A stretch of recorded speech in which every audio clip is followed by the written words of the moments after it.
Nelson Mandela, emblématique leader de la lutte anti-apartheid en Afrique du Sud, a été une figure empreinte de sagesse et de persévérance tout au long de sa vie.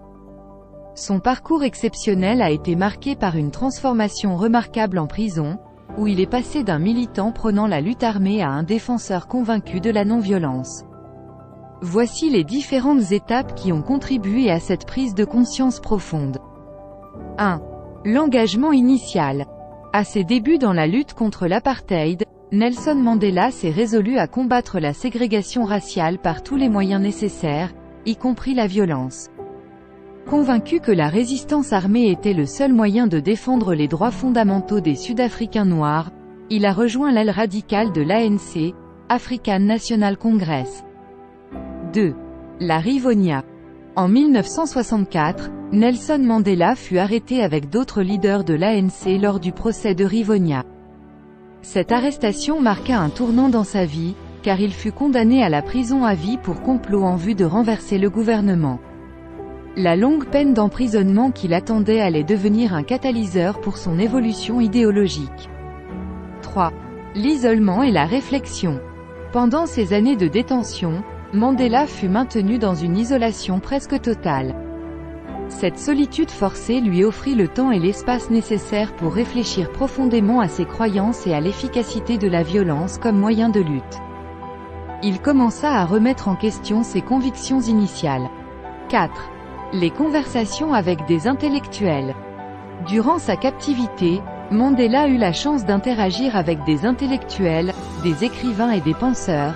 Référez-vous à la description pour plus de détails à ce sujet. Ces échanges lui permirent d'élargir ses horizons et de s'ouvrir à de nouvelles idées, notamment sur la non-violence comme moyen de résistance. 5. La lettre de Steve Biko. En 1977, Nelson Mandela reçut une lettre de Steve Biko, leader du mouvement de la conscience noire. Dans cette lettre, Biko évoquait la nécessité d'adopter des formes de lutte non violente pour atteindre la libération de leur peuple. Cette correspondance eut un impact significatif sur la transformation des idées de Mandela. 6. La médiation de Desmond Tutu. L'archevêque Desmond Tutu, fervent partisan de la non-violence, fut un élément essentiel dans le cheminement de Mandela vers la prise de conscience.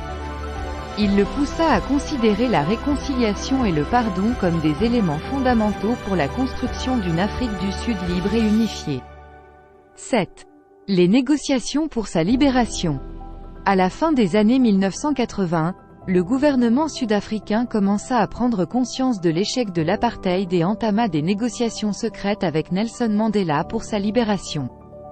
Ces pourparlers renforcèrent la conviction de Mandela en la voie de la non-violence, qui lui sembla de plus en plus prometteuse pour parvenir à un changement pacifique en Afrique du Sud. 8. L'investiture présidentielle. Après 27 ans de prison, Nelson Mandela fut libéré en 1990. 4 ans plus tard, en 1994, il remporta les élections présidentielles et devint le premier président noir d'Afrique du Sud. Son investiture symbolisa l'aboutissement de sa transformation, passant d'un militant armé à un dirigeant déterminé à instaurer la réconciliation nationale par la voie de la non-violence. La vie de Nelson Mandela est un témoignage édifiant de la capacité de l'individu à évoluer et à embrasser de nouvelles idées face à des défis complexes.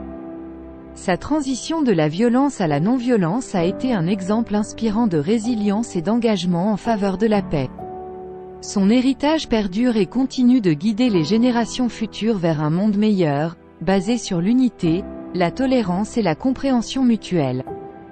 Merci de nous rejoindre sur cette chaîne de développement personnel. N'hésitez pas à liker, partager et me faire part de vos idées ou expériences dans les commentaires. Abonnez-vous pour ne rien manquer des contenus futurs, mais surtout, prenez soin de vous.